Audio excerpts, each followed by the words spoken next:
was just a big tragedy what happened. You know, I'm sad. My soul is broken. Tonight on DC News Now at 10, a house fire claims the life of a 9-year-old girl. Tonight, a child's father remembering his daughter, whose life was cut far too short. Plus, new doorbell footage captures a moment before a 19-year-old is killed in a Virginia neighborhood last week. Tonight, his family demanding answers and seeking justice. Also, a DC community rallies behind a century-old store on Capitol Hill. The push to save Mott's Market.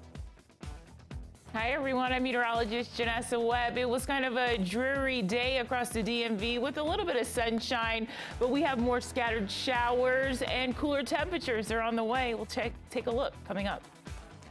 Good evening. Thanks for joining us for DC News Now at 10 on DCW 50. I'm Chris Flanagan. And I'm Thasmeen Mahfouz. Our top story tonight, an unjustified shooting. That's how a lawyer representing the family of a 19-year-old shot and killed in Prince William County during an undercover narcotics operation described the incident. And now the family is seeking justice for Jaden Carter. New video shows the moments right before Carter was killed. Yeah, Northern Virginia Bureau reporter Max Marcilla is live outside of Prince William County Police Headquarters. And Max, the video shows some new information, but still there's so much left to be investigated.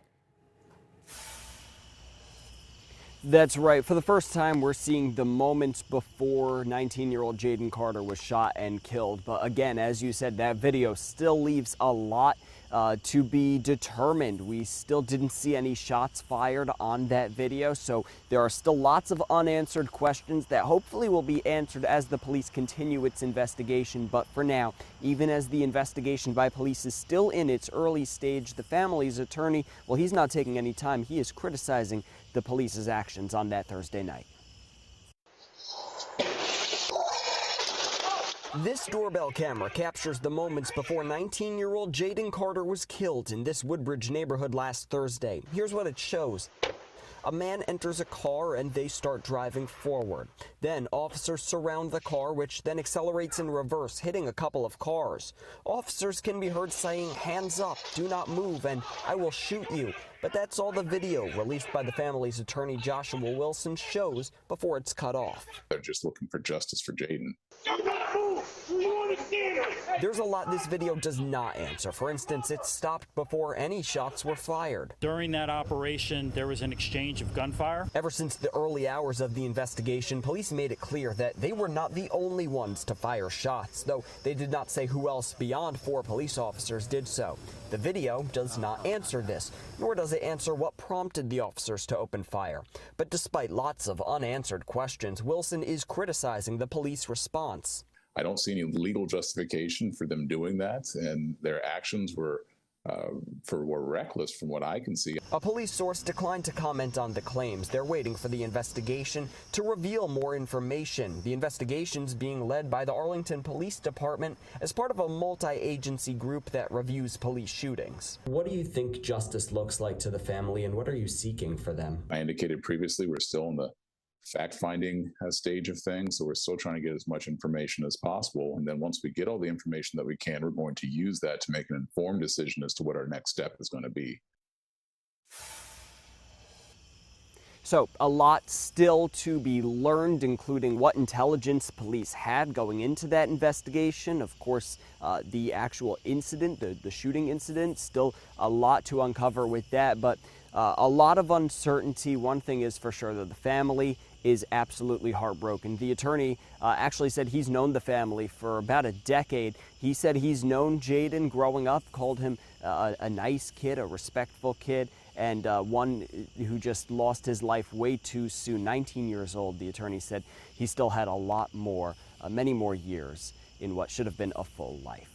Reporting live from Prince William County, Max Marcilla, DC News Now.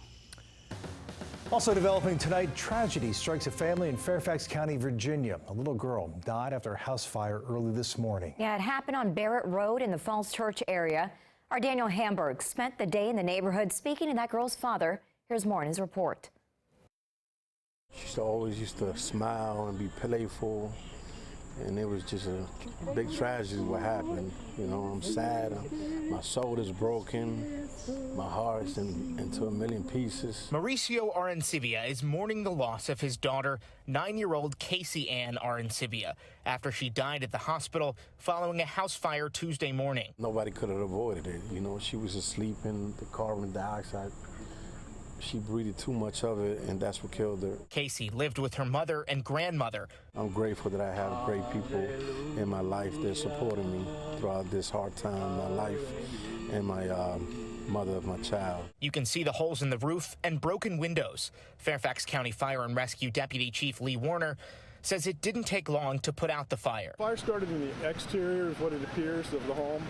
We do not know the cause. The fire marshal's office is working on that now. There was a large volume of fire mainly to the exterior of the home, but the house was pretty heavily involved in fire upon arrival. The family dog died in the fire, but with family surrounding him, Mauricio is remembering the time he spent with her. She was a great child. She had her whole future ahead of her. You know, and I pray to God that she's in heaven looking down. Absolutely tragic. Now, that was Daniel Hamburg reporting. The cause of the fire is still under investigation. Now, Fairfax Fire and Rescue spokesperson says we could know more information tomorrow. We'll keep you updated on any developments overnight as well. Also, new details tonight as a U.S. diplomat hit and killed in Bethesda last month is laid to rest. Sarah Lankenkamp was riding her bike on a river road when a truck turning right crushed her. Today, people from all over the world met at the U.S. Institute of Peace to celebrate her life. Our Mariel Carbone was there, joins us live tonight. Mariel, her family lovingly referred to her as Super Sarah. They did. You know, they tell us that that is a nickname she gave to herself as a child, and family and friends say she truly lived up to that as she worked to change the world. Now, we learned more about her heroic work today as people here in D.C. continue to push for change in the wake of her death. I feel lonely without Sarah. I wanted to show Sarah that we loved her. And they did love her. People from all over the world recounting the stories of Super Sarah. We'll never be able to understand why Sarah was taken from us so tragically. The mom of two worked for the U.S. State Department for 17 years, living in Uganda, Cote d'Ivoire, and most recently, Ukraine. No matter where she was, the story was the same. Sarah wasn't a talker. Sarah was a doer. Colleagues in Ukraine referred to Sarah as a sister in arms after she heroically raised money on her own for helmets, jackets, and more, all for civilians stepping up to fight for their country after the Russian invasion. So when bureaucracy was not able to deliver, Sarah did, because she believed in what she was doing. For families, stories like this show her true colors. I actually never heard most of these stories about my mom. Her oldest son, Oliver, calling her humble. She never told me this because she doesn't think she's a hero, and that she thinks that raising $5,000 in helmets just herself isn't a ton. And I think that she could have done so much more, but she couldn't. So instead, others will do more. So that other families don't have to face what we've gone through. It's really awful. And her husband, Daniel Langenkamp, who you just heard from at the end, says he's been talking to and working with different Congress members as well as other owners of biking and cycling companies. Again, he is just working to ensure that he can bring some advocacy and make safer routes here in the DMV. Reporting live in the district, I'm Mariel Carbone, DC News Now. Mariel, thank you. And what a legacy she leaves behind, right? So heartbreaking. All right, let's check in now with Chief Meteorologist Janessa Webb for a check on the forecast. Yeah, and Janessa, Thursday is going to be great.